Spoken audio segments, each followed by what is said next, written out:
They thought it'd be funny.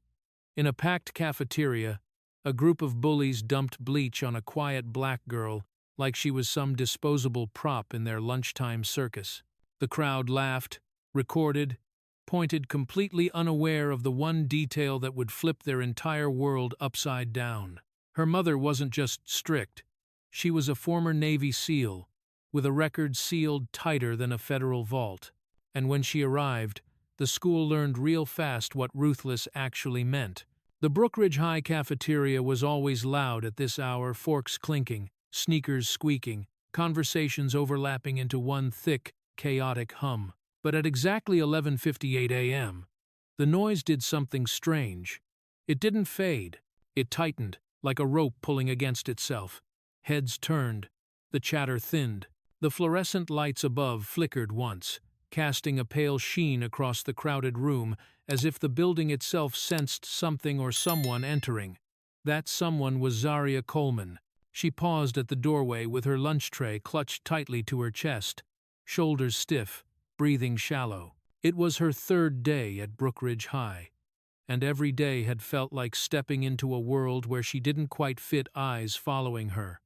Whispers curling behind her back, the kind of silence that wasn't really silence at all, but judgment disguised as curiosity. Zaria kept her head down. She just wanted food, a corner table, and a few minutes to exist without being observed like a specimen in a glass box. But the cafeteria had other plans.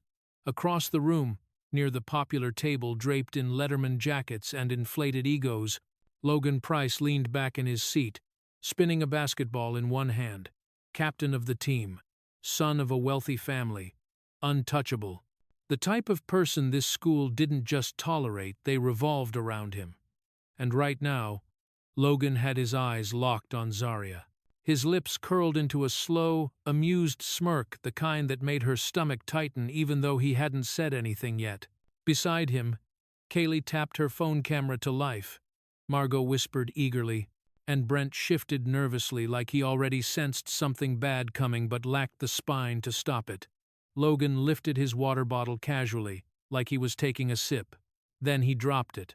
Not accidentally, he threw it downward, letting it hit the floor with a sharp, deliberate crack that echoed across the cafeteria like a starter pistol.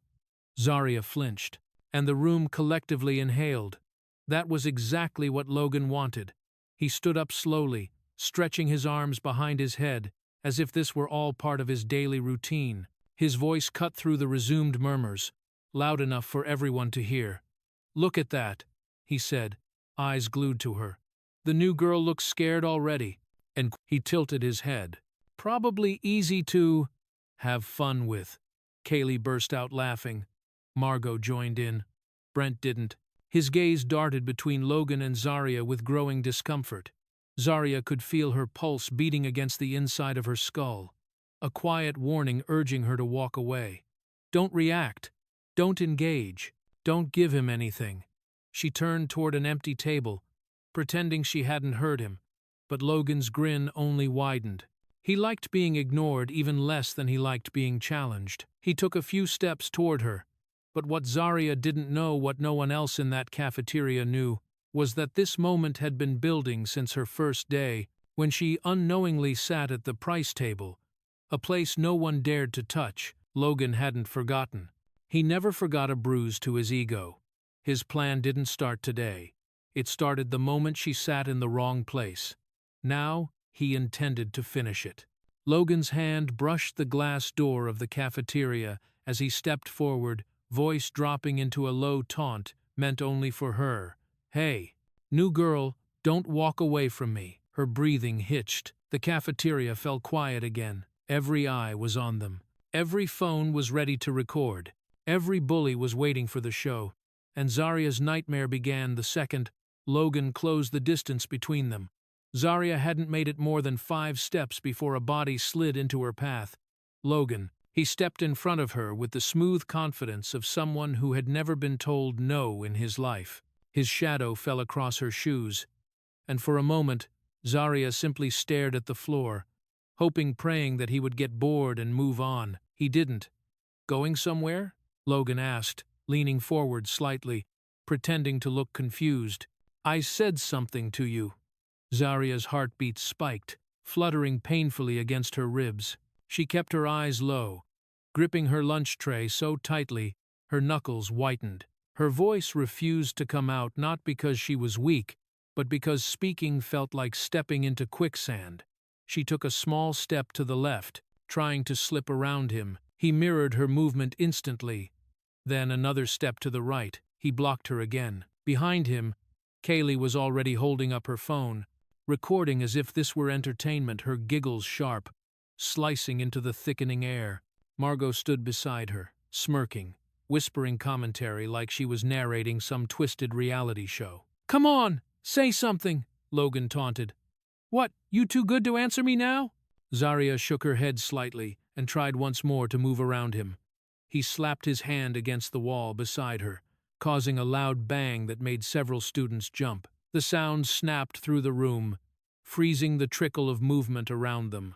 More phones lifted into the air. More eyes locked onto the unfolding scene. Zaria's throat tightened. She could feel the pressure of 100 stares burning into her skin. The cafeteria air was suddenly too hot, too heavy, too crowded. She wanted to disappear, melt into the floor, be anywhere but here. She finally managed a whisper.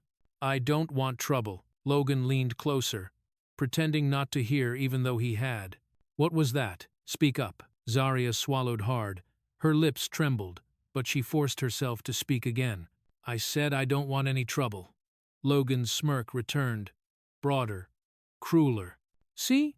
But you already caused it." Kaylee snickered loudly. "Oh my God, this is gold. Keep going," she whispered to Logan, angling her phone for a better shot. Zaria tried to take a step back, but Logan closed the gap, his presence suffocating. "You think you can ignore me and walk away?" he said, voice rising. "That doesn't fly here." Students gathered in a wide semicircle now, their footsteps shuffling quietly as they jockeyed for a better view. A few whispered nervously, sensing the tension, but no one stepped in. No one said a word. Brookridge High had learned to stay silent when Logan Price was involved. Zaria's silence, her refusal to argue, to lash out, to play into his drama only made him more irritated. He expected fear, pleading, tears, but instead, she gave him nothing, no reaction, no attention. And that, to someone like Logan, felt like a challenge. His voice suddenly blasted across the cafeteria. "Hey, everybody look!" he shouted, pointing directly at her. "I asked this girl a question, and she won't even answer me." The cafeteria exploded with noise, whispers, laughter, gasps. Zaria felt every pair of eyes land on her like a physical blow. A flush of humiliation crept up her neck. Phones were raised higher now, dozens of them, recording her discomfort, recording her panic. Kaylee zoomed in, her voice dripping with mockery. "Oh yeah, this is gonna blow up on TikTok." Zaria's hands tightened around her tray until her fingers ached. Her breath trembled in shallow bursts. Her silence, once a shield, had now become the very fuel Logan used against her. It was the moment she realized something. This wasn't random. This wasn't impulsive. This was intentional. And Logan was only getting started. Because with the entire cafeteria watching, he was ready to take the next step, one far more dangerous than blocking her path. Logan didn't just block Zaria's path, he redirected her. With a firm hand on her shoulder, he steered her toward Table 17, the long rectangular table near the center of the cafeteria. It was the worst possible place. Too open, too exposed, too visible from every corner. "Stand right here," he ordered, tapping the spot in front of the table with his shoe. His tone wasn't loud, but it carried a weight that made Zaria freeze. The moment she stopped walking, Kaylee and Margot moved like shadows, slipping into place. They dragged 2 chairs out with loud metallic screeches, positioning them behind Zaria, blocking any chance of retreat. The sound made several students flinch. Then Brent stepped behind her. He wasn't touching her. He didn't have to. His presence at her back created a wall, invisible, but suffocating. Zaria felt trapped, her breath trembling in uneven gasps she tried to hide. Her tray shook in her hands, every instinct begging her to run, but her feet refused to move. Phones were already pointed at her. Whispers bloomed in the air like a poisonous fog. Logan folded his arms, circling her slowly, inspecting her as if she were an object, not a person. "Look at this, guys," he said loudly, projecting his voice for the audience that had gathered. 3 days at this school and she still walks around like she belongs here," Kaylee giggled. "Maybe she doesn't know the rules," Margot smirked. "Or maybe she thinks she's special." Logan leaned closer, his eyes dragging over Zarya's braids. "What's with the hair? How long does it take to do all that?" he asked, waving his hand over her head dismissively. "Looks heavy. You sure your neck can hold it?" Zarya felt her stomach twist, humiliation creeping up her spine. She said nothing. She kept her eyes down, gripping her tray so tightly her nails dug into her palms. Her silence only worked like gasoline to Logan's fire. "Oh, so we're playing the quiet game," he mocked. "That's cute." The whispers grew louder. Students crowded closer. Some stood on benches just to get a better view. The entire cafeteria had turned into an arena, and Zarya was the unwilling centerpiece. Logan's voice dipped into something colder, sharper. "You know, people always joke about this kind of thing online," he said, pacing thoughtfully, "about how Bleach could fix anything." Zarya's head snapped up instinctively, fear flashing through her eyes. Logan grinned. "Oh, that got your attention." Kaylee's phone zoomed in. Margot elbowed her excitedly. Brent stared at the floor, jaw clenched, a silent witness too scared to interfere. Logan tilted his head, studying Zarya's reaction with predatory amusement. "What?" he asked slyly. "Too sensitive to take a joke?" His next words sliced through the cafeteria like a blade. "Maybe we should see if Bleach would make you a little whiter." The air cracked. Gasps shot through the crowd. A few students looked horrified. Most looked thrilled. Phones tilted forward, capturing Zarya's expression as color drained from her face. It wasn't just humiliating.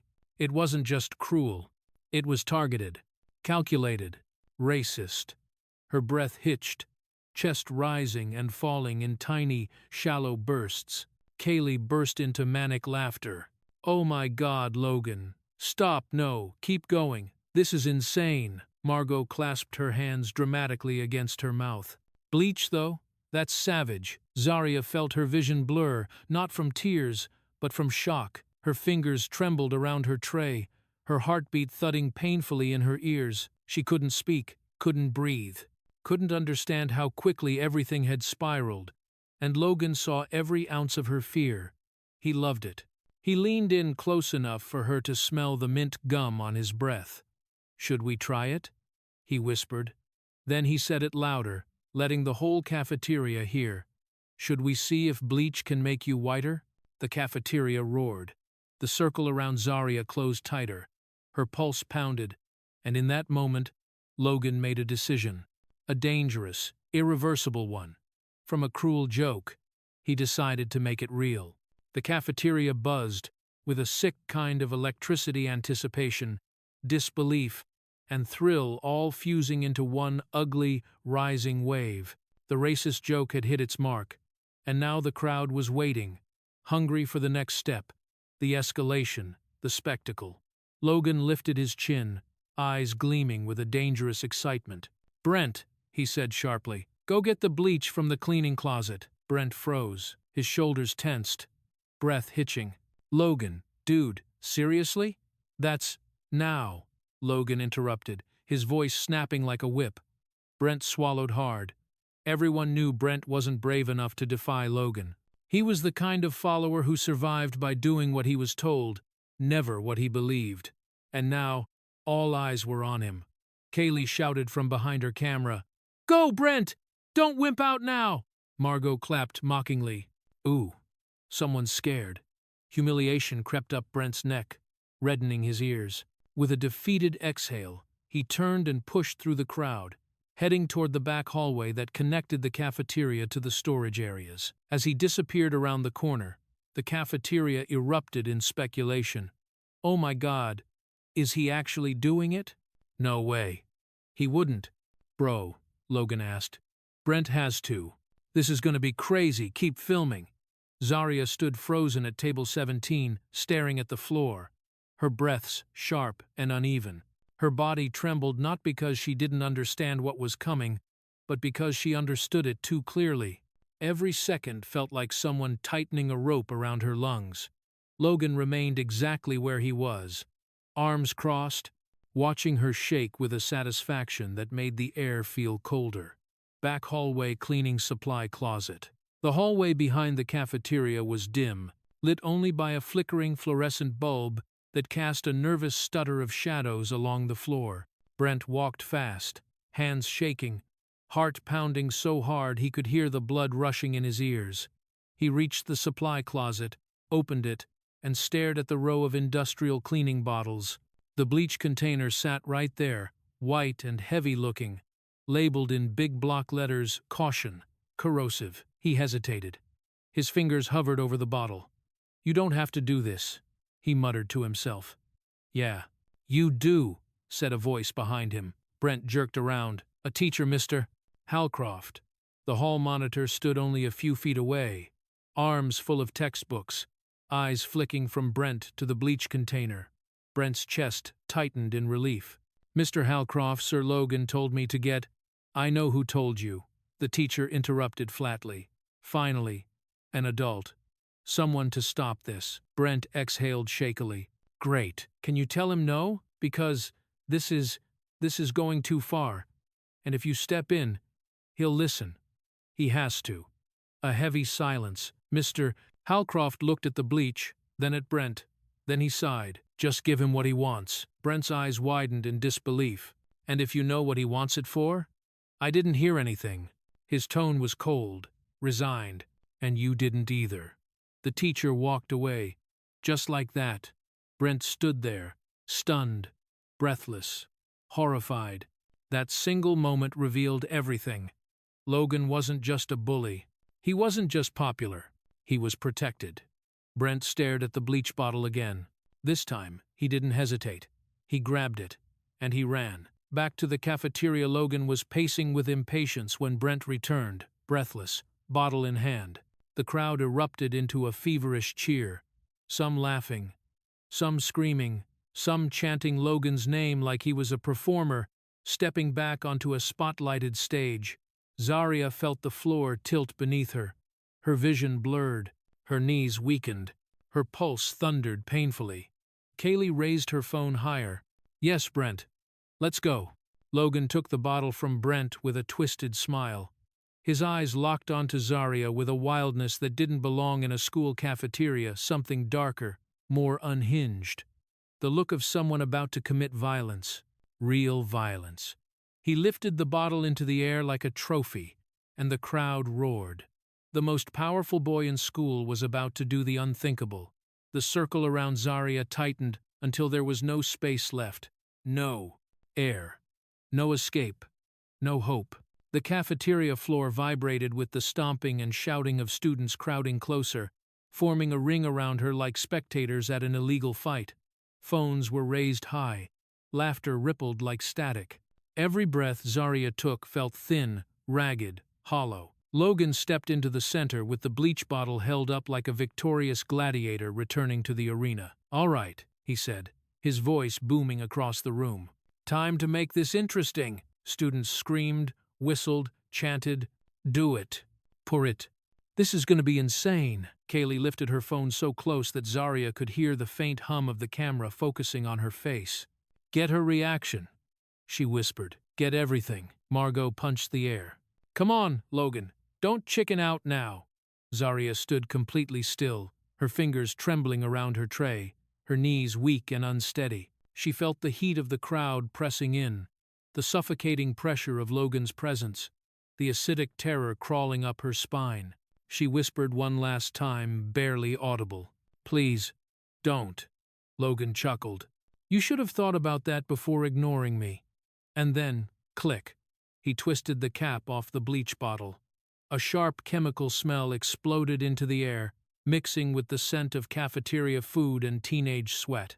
Several students coughed, but none moved. None stepped back. None said a word. They wanted the show. Logan held the bottle over her head. Maria's eyes widened. Her breath caught. Kaylee zoomed in. Margot shrieked, "Do it!" And Logan did. He dumped the entire bottle over her. It wasn't a splash. It wasn't a drizzle. It was a full, deliberate, merciless pour.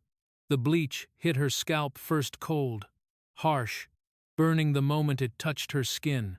It soaked into her braids, dripped down her neck, stung her shoulders, soaked her shirt until it clung to her like a second skin. Gasps erupted. Screams followed.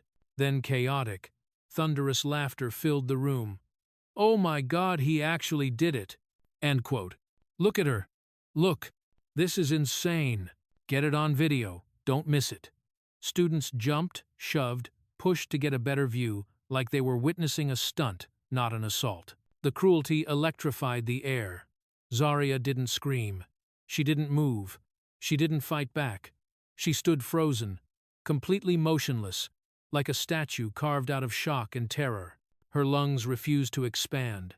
Her body refused to react. Even her instincts, the primal urge to protect herself, had been swallowed whole by fear. Her silence didn't mean strength. It meant she was gone, trapped somewhere deep inside herself, unable to claw her way out. The bleach continued dripping from her hair, sliding down her temples, trailing across her cheeks. A single droplet ran beneath her eye and slid downward. At first, Kaylee thought it was a tear, but it wasn't. It was bleach. The camera captured it perfectly. A pale, corrosive tear tracking down her dark skin. The moment it hit the corner of her mouth, something inside Zarya cracked, not enough to break her silence, but enough to break something far worse. The illusion that adults were in control. A scream from the crowd finally pierced the chaos. "Get a teacher. Oh my God. She's not moving. Someone, go get help." Several students backed away, suddenly realizing the severity of what they'd just cheered for. But Logan? He only grinned, chest rising with pride. To him, this was victory. To everyone else, it was entertainment gone too far. To Zarya, it was the moment her world shattered. A teacher rushed over, eyes widening in horror. She grabbed Zarya's shoulders gently, scanning the dripping bleach soaking through her clothes. "We need the nurse now," she shouted. "Call the office!" Students scattered, panicked. The spell had been broken, and within minutes, the school would dial the number that would unleash a different kind of terror, one far more dangerous than Logan Price. They called Zarya's mother.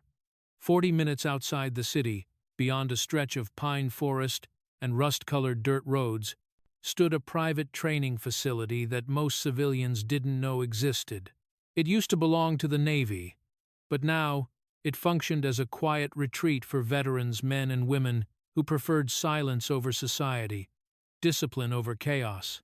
At the center of the open field, surrounded by wooden obstacle structures and shooting ranges, Commander Nyla Coleman barked orders at a group of former SEAL operatives. Sweat glistened on their foreheads. Sand clung to their boots, but their eyes, sharp, disciplined, unwavering, were locked on their instructor. "Again," Nyla commanded, arms folded. "If you can't clear that tower in under 90 seconds, you'd never survive in real combat." Her voice held the gritty authority of someone who had earned every stripe, every scar, every whisper of fear she inspired. Even after retirement, Nyla moved like a weapon, silent, precise, dangerous. Her reputation lingered in military circles like a legend half believed, half feared. She rarely smiled, she rarely bent, she never broke, and on this quiet afternoon, nothing suggested that anything could shake her. Until her phone vibrated. She ignored it at first. No one called her during training. It rang again, a third time. Her jaw tightened. "Break! Hydrate!" she ordered. The team dispersed as Nyla stepped aside, pulling the phone from her belt. She glanced at the caller ID, Brookridge High School. Her pulse skipped. She answered, "Commander Coleman." On the other end, a teacher's voice trembled. "Hello, Miss Coleman? This is Mrs. Riley from the school office. I'm calling because your daughter Zaria, she's been... A shaky breath. She's been attacked. The world around Nyla sharpened, like every sound had been pulled into a tighter focus. Define attacked, she said, her tone dangerously calm. Someone poured. They poured bleach on her. In the cafeteria. She's not responding very well. The nurse is with her now, and Nyla didn't hear the rest. The word bleach echoed in her skull like a detonating charge. Her grip tightened around the phone until plastic creaked beneath her fingers. Her daughter, her only child, the person she left the battlefield to protect. The teacher continued rambling apologies, explanations, pleas for her to come quickly, but Nyla had already made up her mind. Where is she now? Nyla interrupted. In the nurse's office. The paramedics are on their W. Nyla hung up. She didn't need more information. She needed movement. She turned to her team, who were watching her with quiet curiosity. They had seen her angry before. They had seen her ruthless. They had even seen her in kill or be killed missions, but they had never seen her like this. Her face was unreadable. Her posture, rigid. Her eyes cold, lethal, glinted with something that made even hardened soldiers stiffen. Because Nyla Coleman wasn't just a SEAL. She had once been part of a classified unit so secretive their missions didn't have names, only coordinates. There were stories about her. How she neutralized an entire insurgent cell alone. How she saved hostages no one else could reach. How she completed tasks the U.S. government denied ever existed.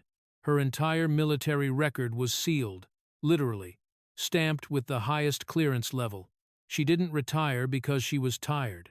She retired because she had a daughter to protect. And today, someone had harmed her. Nyla exhaled once, a slow, chilling breath. Then she said the sentence that made the entire training field freeze. Prep the truck. I have something to take care of. No yelling, no rage, just the deadly calm of a storm that had finally been given a target. The team exchanged nervous glances.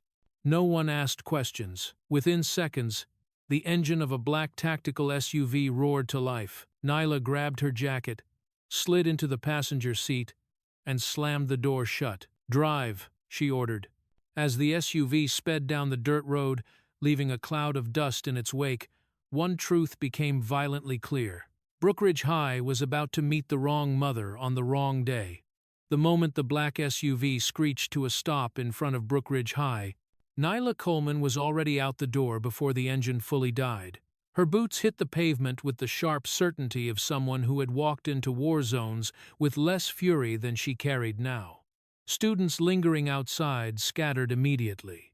They didn't know who she was, but they knew she wasn't someone to stand in the way of. Nyla moved through the hallways like a controlled explosion, her steps quick and silent, her eyes calculating every corner, every hallway, every student who stared too long. She didn't need directions. She followed the flow of whispered panic. It led straight to the front office. Principal Hanover looked up from his desk just in time to see the door swing open so hard it rattled on its hinges. His face went pale. "Miss Coleman, where is my daughter?" Nyla's voice was low, steady, and terrifying in its restraint. "In the nurse's office," Hanover said, rising from his chair. "She's being taken care of by... I'll see her when I'm done here." The principal froze. "Done? Here?"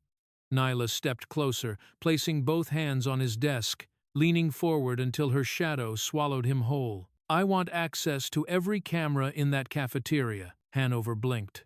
"Miss Coleman, we are still gathering." "I wasn't asking." Her tone sliced through the room like a blade. The principal swallowed, trying to regain control. "Well, I understand your concern, but Logan Price, he's a complicated student." And his family. Nyla straightened slowly. There it was, the excuse, the protection, the power Logan and his family wielded like a shield. Hanover continued nervously, "We have to be careful. His father is a major donor to the school, our arts wing, the gym renovations, the annual scholarships. Are you telling me you're tampering with an assault investigation because you don't want to upset a donor?" Nyla asked, voice cold. The principal flinched. "I didn't say open. The footage," Hanover hesitated for a full 3 seconds too long. That was enough. Nyla's gaze dropped to the keyboard on his desk. The monitor was already open to the school's security system. Several files were pulled up, but one timeline bar was oddly short, far shorter than it should have been during lunchtime. Her jaw tightened. She reached out and tapped the screen. This section is missing. Not a question. A statement. Hanover cleared his throat. Sometimes files corrupt, or the camera glitches, or don't insult me. His mouth snapped shut. Nyla's eyes narrowed, taking in the faint digital shadow at the edge of the timeline, proof that a clip had existed before deletion. You deleted it, she said quietly. I did no such. You deleted the footage showing my daughter being attacked. Her voice was ice now. Controlled. Deadly. But you forgot something. Hanover froze. Nyla leaned in, her lips inches from his ear. I used to lead entire teams who broke military encryption. You really think I can't spot a sloppy deletion? Hanover's knees visibly weakened. When he didn't respond, Nyla clicked, opened the system panel without asking permission, her fingers moving with the confidence of someone who had bypassed firewalls far more complex than a high school security setup. Where's your backup server? She asked. Hanover stiffened. There isn't one. Nyla's smile was the kind that didn't reach her eyes. Wrong answer. She stepped around the desk, opening a cabinet he clearly didn't want her near. Inside, a secondary hard drive unit, blinking faintly. Your backup storage, she said. You thought no one knew about it. Hanover's face flushed crimson with panic. Miss Coleman, you can't just— I can, she snapped, pulling the drive free. And I will. She turned toward the door, the weight of the hard drive in her hand like the weight of judgment itself. Before leaving, she cast one final look at the trembling principal. You had a chance to do the right thing, she said softly. Now I'll do it for you. And with the cold, steady stride of a trained warrior, Nyla Coleman walked out of the office. Not as a worried mother, but as a storm unleashed. A storm heading straight for the truth. The sports wing was always loud, basketballs slamming against the court, sneakers squeaking, boys shouting over each other. But today, something felt off. The noise was forced, shaky, like the athletes were trying too hard to pretend everything was normal after what happened in the cafeteria. Logan Price stood in the hallway outside the locker room, joking with two teammates as if the Bleach incident had already become a casual story to brag about. Kaylee was there, too, leaning against the wall, reviewing the footage she'd recorded earlier, her grin wide and unrepentant. Logan laughed loudly, tossing his head back. I swear, you should have seen her face. You'd think I dumped ice water on her, not— He didn't finish, because every sound in the hallway died at once. The basketball bounced away, rolling slowly toward the far wall. Conversations halted mid-sentence. Bodies stiffened. Even the air seemed to recoil. Logan turned and saw her. Nyla Coleman. She stood at the end of the hallway, dark. Boots, black jacket, posture sharp as a blade. Her expression was unreadable. Her eyes weren't angry. They were worse. They were calculating. Logan's smirk faltered for the first time. Nyla walked toward him with a pace that was too steady, too controlled for a parent in panic. Each step echoed louder than the last, like the heartbeat of something dangerous closing in. When she reached him, she didn't raise her voice. She didn't shove him. She didn't even look at Kaylee's phone, still pointed upward in trembling hands.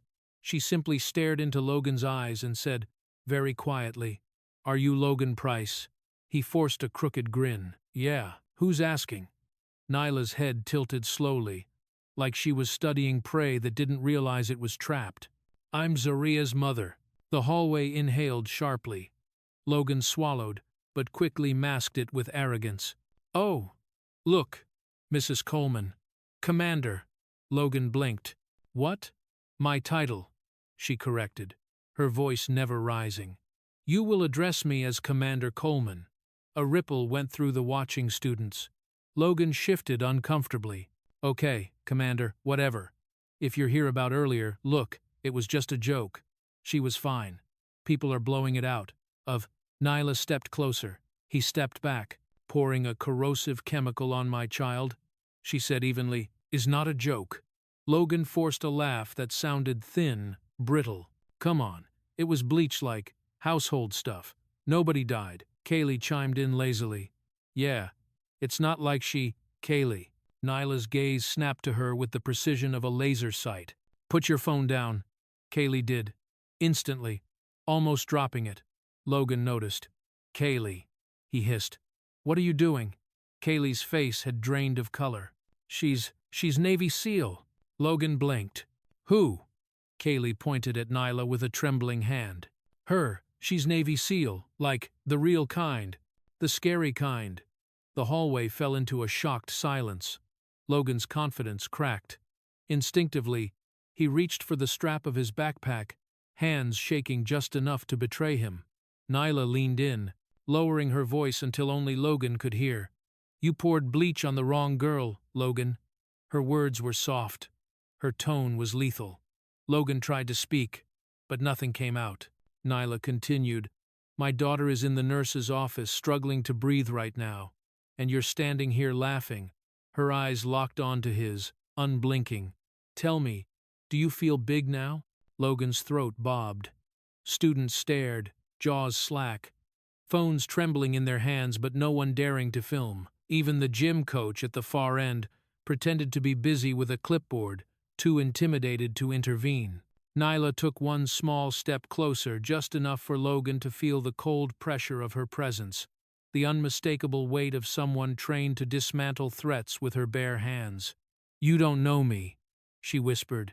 You don't know what I'm capable of, but you're about to learn. The hallway stayed frozen. No one dared breathe. Finally, she stepped back. Without looking at anyone else, she said, Your consequences are coming, swiftly. Her boots echoed as she walked away, leaving a trail of stunned silence behind her. Only when she turned the corner did the hallway breathe again, and within minutes, the rumor spread like wildfire. Logan Price wasn't just in trouble. He had provoked a Navy SEAL's wrath. The Brookridge High Auditorium had never been this full, not even during graduation. Parents filled the rows. Teachers stood along the walls. Students packed into every empty seat, buzzing with anxious whispers. Everyone knew why they were here. Everyone knew who was at the center of it. In the front row sat Logan Price, slouched low in his seat, arms crossed, jaw tight. His parents flanked him, Mr.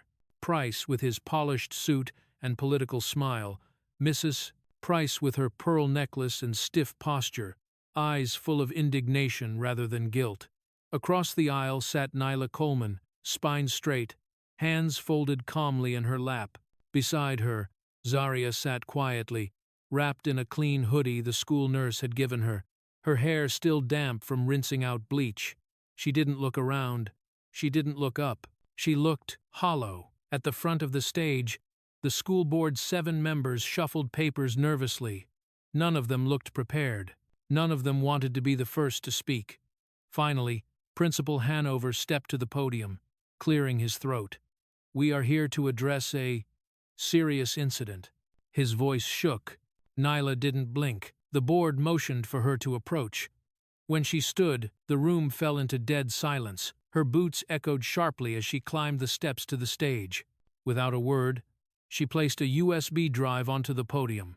This, she said, is the cafeteria footage from today, the unedited version. Hanover flinched. She continued, It will be displayed in full. No one dared object. A technician inserted the USB. Seconds later, the screen illuminated and the entire room watched the assault unfold. Logan blocking Zaria's path. Logan circling her. Logan laughing. The racist jokes.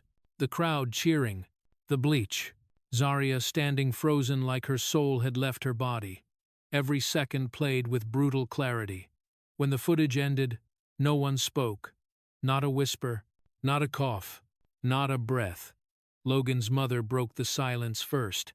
Well, this is clearly edited, the crowd murmured with surprise. Mr.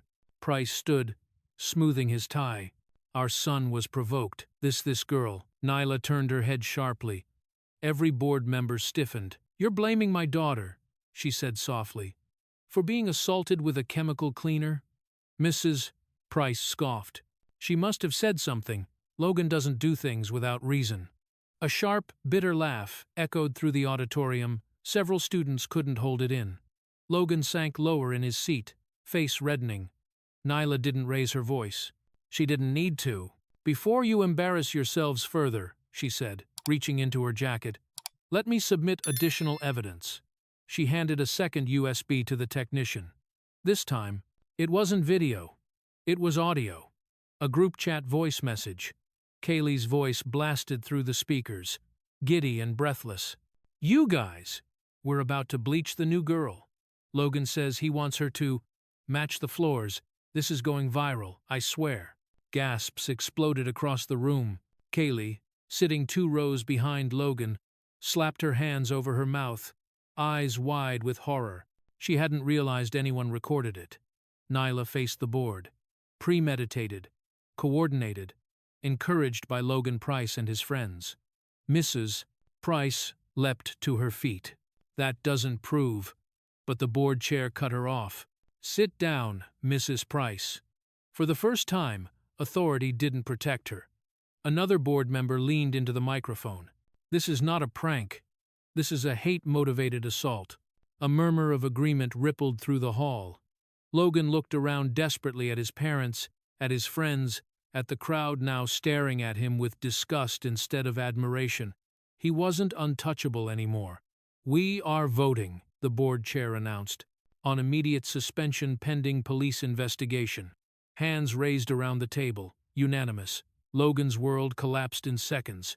Mrs. Price covered her mouth in shock. Mr.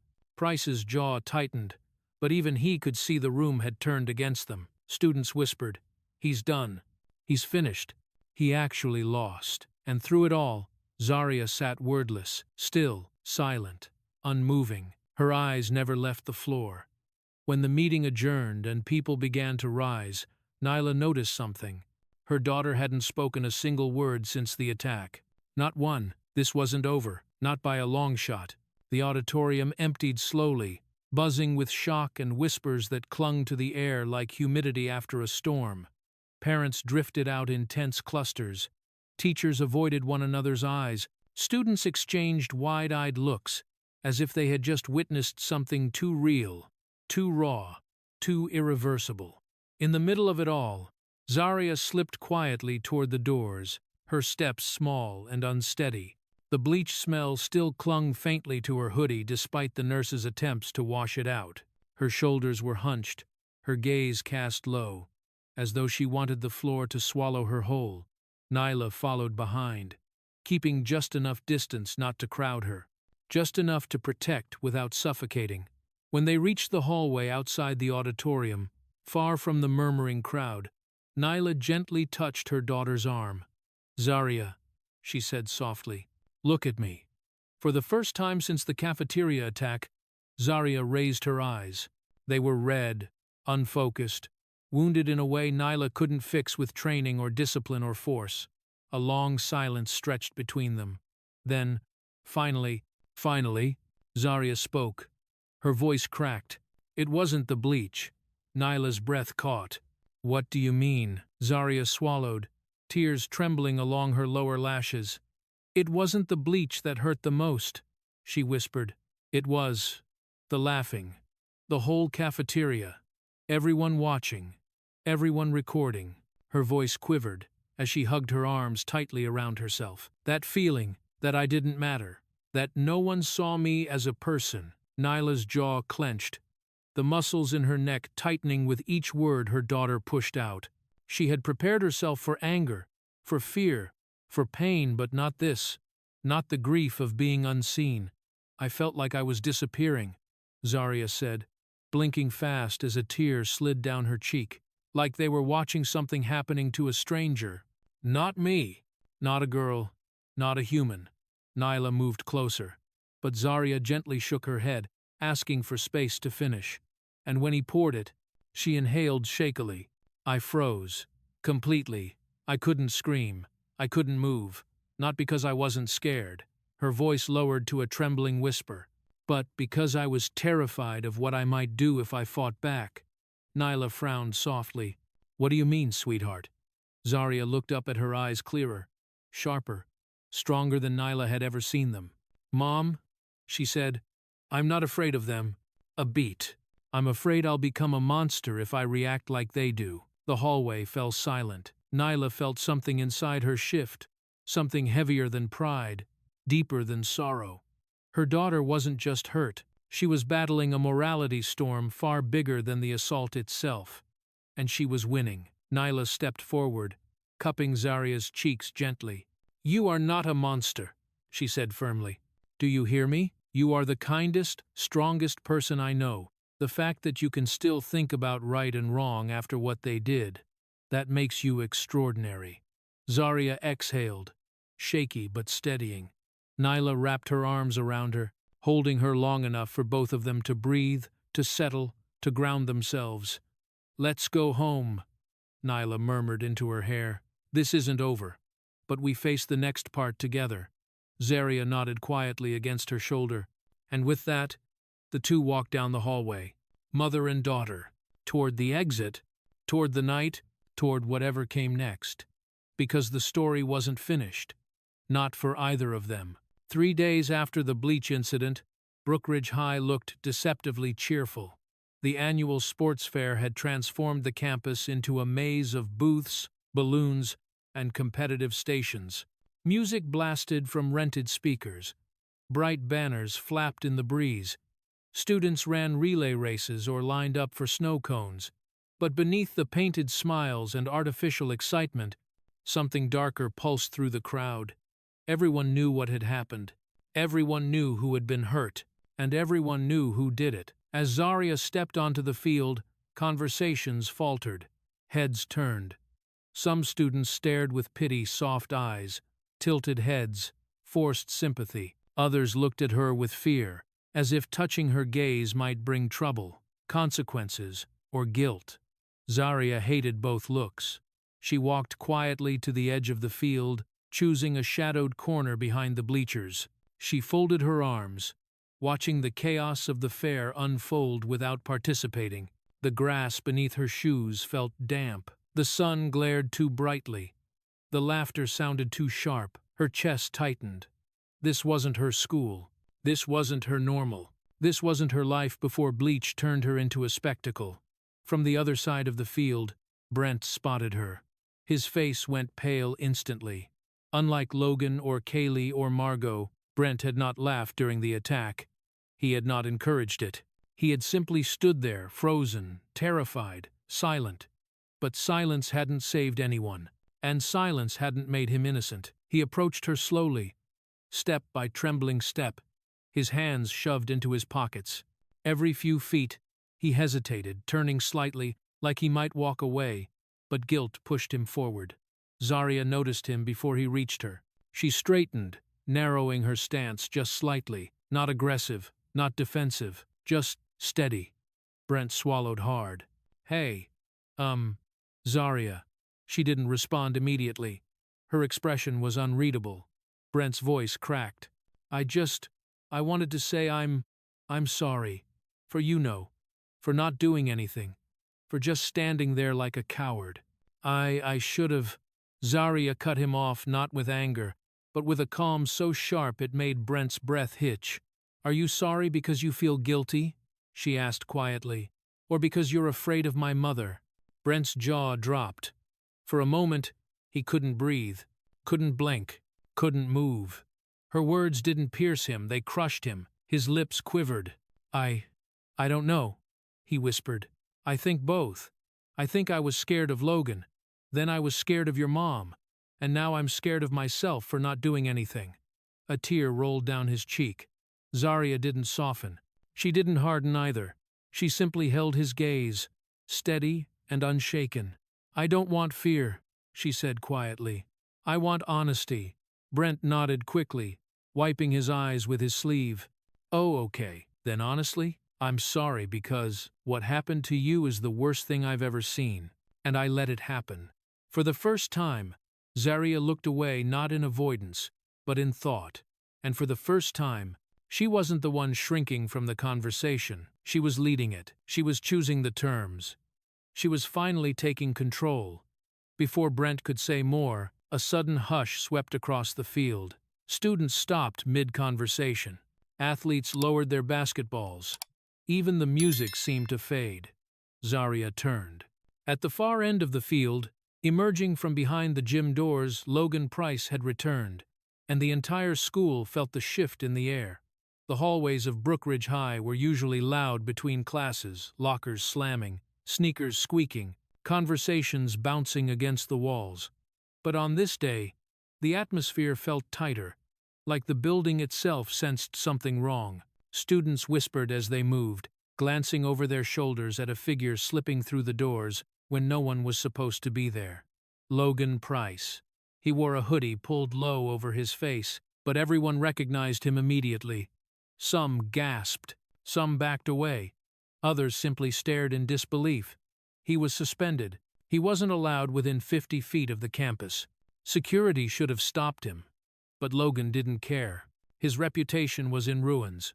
His father's donations under review, his mother publicly humiliated at the board meeting, his team forced to forfeit the season.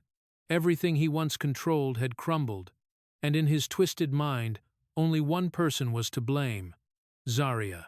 He stalked down the main academic hallway, shoulders tight, thoughts burning hot beneath his skin. The fair outside had distracted most of the staff, leaving the corridors nearly empty, exactly what he wanted. Then he saw her. Zarya stood alone at her locker, pulling out a notebook.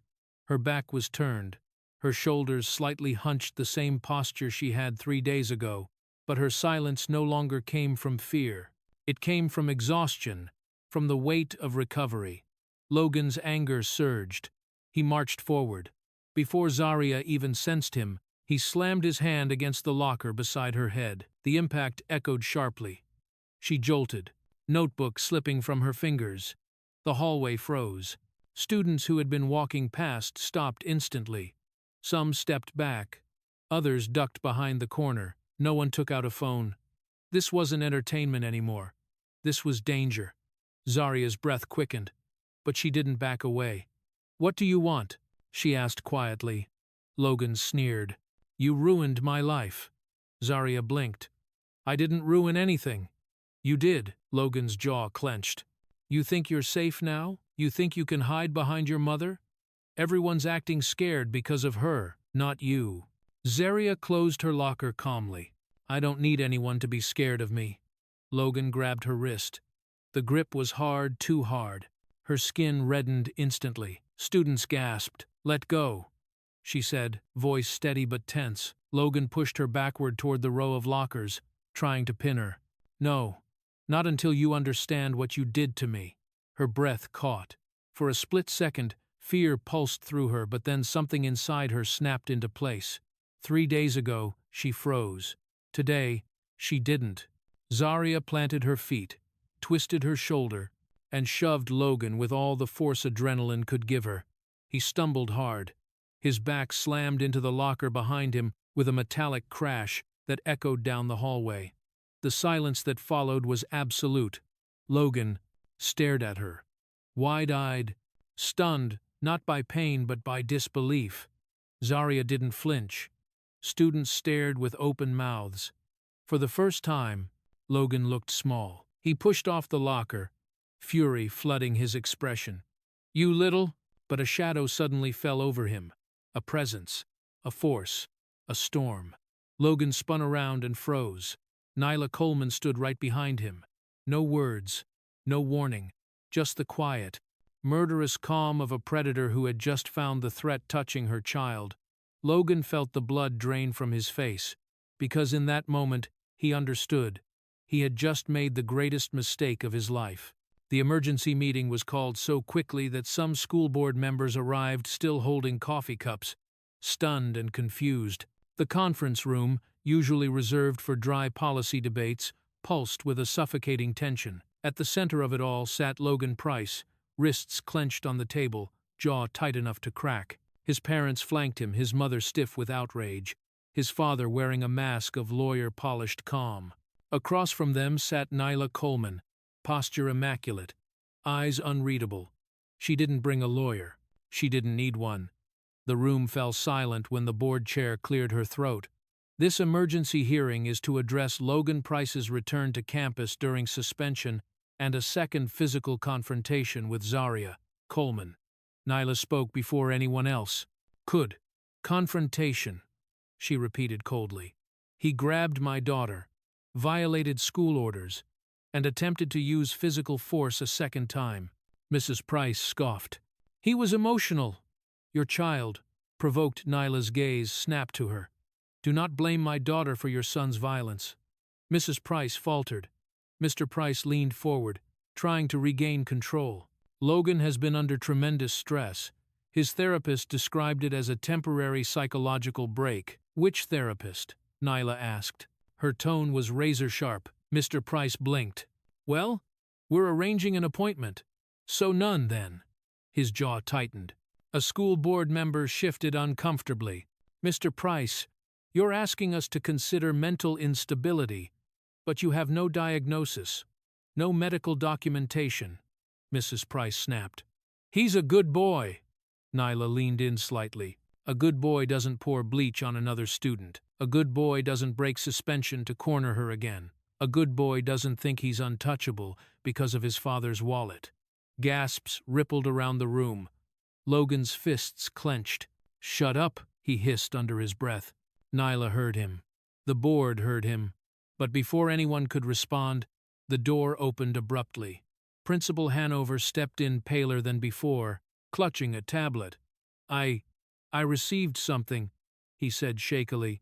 In the school inbox, a student sent it anonymously. He set the tablet on the table and pressed play. Logan's voice blasted through the speakers. I don't care if they suspended me. I'm going back tomorrow. I'm going to finish what I started with that girl. I'll make sure she never steps into this school again. The recording was crystal clear. Every breath, every threat, every ounce of malice. Mrs. Price covered her mouth in shock. Mr. Price lost his composure entirely. Even Logan paled, truly paled, as the final line played, I swear, I'm gonna make her wish she never came here. Silence swallowed the room.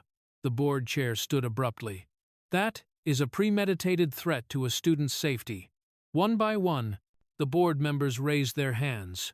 Nyla watched them without blinking. The vote was unanimous. Effective immediately, Logan Price was expelled from Brookridge High. For the first time since this nightmare began, Logan didn't have a comeback. His mouth opened, but no sound came out. He looked around in disbelief at his parents, at the board, at the walls closing in. No rescue, no excuses, no privilege strong enough to save him. He had finally fallen. As security escorted him out, Logan glanced back at Nyla. There was no hatred in her eyes, just finality. But even with the school's most feared bully gone, even with justice finally snapping into place, Nyla's heart felt heavy. Because her daughter, the quiet warrior who survived the bleach, the jokes, the crowd still carried wounds no school board could heal, and Zaria had one more battle left inside her. The school was nearly empty by late afternoon. The halls were quiet, lockers shut, fluorescent lights dimmed to half power. Only the hum of the ventilation system filled the silence. Inside the small nurse's office, Zaria sat on the edge of the exam bed, knees pulled close. Fingers knotted around the sleeves of her hoodie. Her breathing was steady, but too shallow. The faint smell of antiseptic lingered in the air, sharp enough to sting her senses. Nurse Hallie moved gently, checking a few final notes on her clipboard. You're healing fine physically, she said softly. But take your time, don't rush anything. Zaria nodded without speaking. Her eyes were distant, glassy, unfocused, looking at nothing, but seeing everything. The bleach, the laughter, the phones, the circle of faces, the helpless stillness in her own body. The memory wouldn't leave her. It lived under her skin. The door opened quietly. Nyla stepped inside. For a moment, the room felt smaller not because Nyla was imposing, but because her presence filled every space she entered. Nurse Hallie gave her a worried look, then nodded discreetly before slipping out and closing the door behind her. Mother and daughter were alone. Nyla approached slowly. "Zarya," she said, her voice low.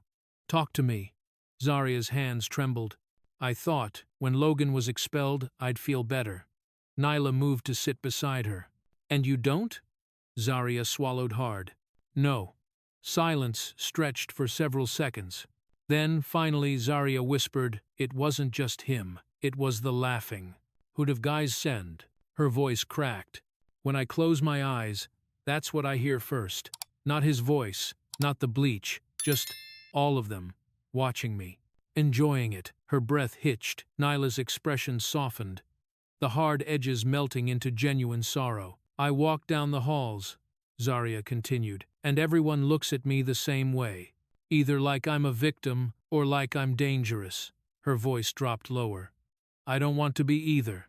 Nyla reached for her hand, but Zarya gently pulled away. "Mom," she whispered, "you can beat Logan. You can beat the school. You can beat anyone." She inhaled, shakily, "But you can't beat the way I feel." Those words landed like a punch in Nyla's chest. She exhaled, slowly. Then she did something she hadn't done in years. She told the truth. "Zarya," she began quietly, "do you know when I was most afraid in my entire life?" Zarya shook her head. Nyla stared ahead, eyes distant, revisiting a memory she had locked away long ago. "It wasn't during a mission," she said. "It wasn't even in combat. It was the first time I froze, truly froze. I was 23, and someone was screaming for help just a few feet away, and I couldn't move, couldn't react, couldn't breathe." Zarya looked up, stunned. "You? But you're fearless." Nyla shook her head gently. "No, I'm trained. That's different. A beat. Courage isn't the absence of fear. Courage is moving anyway." The room felt warmer, suddenly softer, like a barrier had finally broken. Nyla turned toward her daughter fully. "What you're feeling isn't weakness," she said. "It's survival, and it takes strength to face that."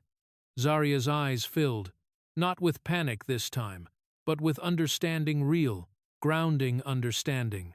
For the first time, she leaned into her mother's arms, and for the first time, Nyla hugged her, not like a soldier protecting a civilian, but like a mother who finally let herself be human.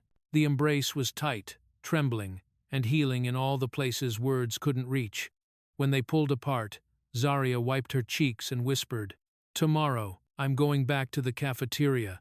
Nyla nodded, pride simmering quietly beneath her calm exterior.